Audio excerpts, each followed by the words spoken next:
Salve a tutti ragazzi e benvenuti in un nuovo video tutorial di C Sharp. Oggi ragazzi faremo un passo in avanti, sto per spiegare qualcosa di livello avanzato. Non è difficile capire la lezione di oggi, il difficile è per me nel farvi capire il suo funzionamento e quando va utilizzato.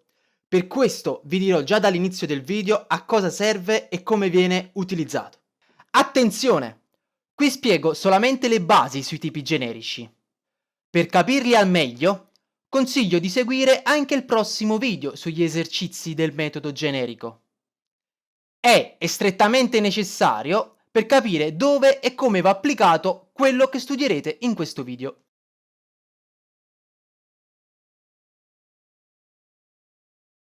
In caso io non riesca a farmi capire, nel primo commento c'è un link per la documentazione ufficiale. Prima di tutto specifichiamo una cosa. Ci sono già parecchie librerie nel sistema di C Sharp e Visual Studio. Quindi sarà molto raro creare una classe generica da zero, ma è giusto che voi sapete come si fa. Le classi generiche. Le classi generiche vengono utilizzate quando stiamo creando un programma del tutto modulare. In un programma modulare noi non conosciamo ancora il determinato tipo di dati con cui andremo a lavorare. L'unica cosa che sappiamo è che dobbiamo dare un segnaposto a questi dati, ovvero un parametro di tipo che verrà compilato col tipo giusto al momento del suo richiamo. Quindi questi parametri hanno operazioni non specifiche per un determinato tipo. L'aggiunta di un dato o la rimozione di esso, ad esempio, viene eseguito alla stessa maniera ovunque, indipendentemente dal tipo. Difatti, queste classi vengono più frequentemente utilizzate con raccolte di elenchi, tabelli e sistemi crittografici e simili ad essi. Prima di tutto vi mostro alcune librerie interne a Visual Studio. Scriviamo nel nostro metodo main system.collection.generic. Eccoci qua. Nel menu a tendina ci sono varie librerie già ottimizzate per quello che vogliamo creare, ma siamo qui per imparare a farlo da soli. Quindi cancelliamo questo e dichiariamo una nuova classe. Public class, classe generica, parentesi angolari T.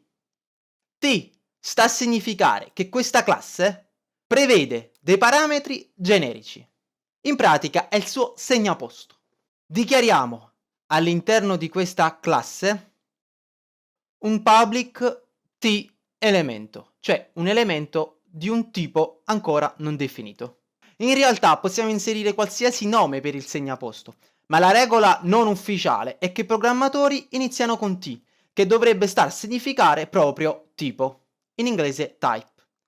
Se necessitiamo di più elementi, possiamo continuare l'alfabeto, T, U, V, eccetera eccetera. Ma riprendiamo la spiegazione. Tornando al nostro metodo main, creiamo un'istanza di questa classe. Se prima abbiamo detto che la classe prende un parametro generico, ora diamo un tipo a questo parametro. Anzi, diamogliene due, una stringa e un intero. Scriviamo classe generica parentesi angolari string, tutorial 1 uguale new classe generica parentesi angolari string parentesi tonde punto e virgola. Tutorial 1.elemento uguale hello world. Console writeLine tutorial 1.elemento. Per la intera facciamo classe generica parentesi angolare int tutorial 2 uguale new classe generica parentesi angolare int parentesi tonde punto e virgola. Tutorial 2.elemento uguale 10. Console writeLine tutorial 2.elemento.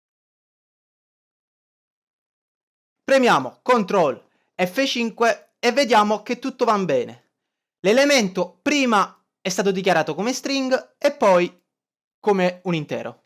Stavamo parlando però di avere più parametri, quindi andiamolo a fare. Nella dichiarazione della nostra classe all'interno delle parentesi angolari, dove sta la T facciamo virgola U e poi dichiariamo una public U elemento 2. Ovviamente, tornando al nostro metodo main, ci dà degli errori. Questo perché dobbiamo non solo richiamare il secondo parametro, ma anche dargli un tipo. Quindi, quando facciamo la nostra istanza, all'interno delle parentesi angolari dove sta la string, facciamo virgola int giusto per cambiare, e poi anche in new classe generica dobbiamo fare string virgola int. Facciamo anche un tutorial 1.elemento 2 e diamogli un valore 100 e modifichiamo la nostra console writeLine. Cancelliamo quello di prima giusto per non ripetere le stesse operazioni, premiamo CTRL F5 e abbiamo Hello World e 100. Perfetto. Questa, ragazzi miei, è solamente la base. È l'utilizzata per farvi capire il concetto. Sappiate però che ci sono anche dei metodi generici, molto più utilizzati, che vedrete nel prossimo esercizio.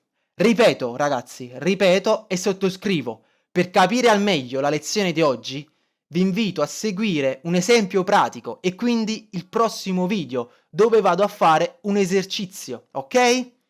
Ci vediamo alla prossima. Ciao ciao!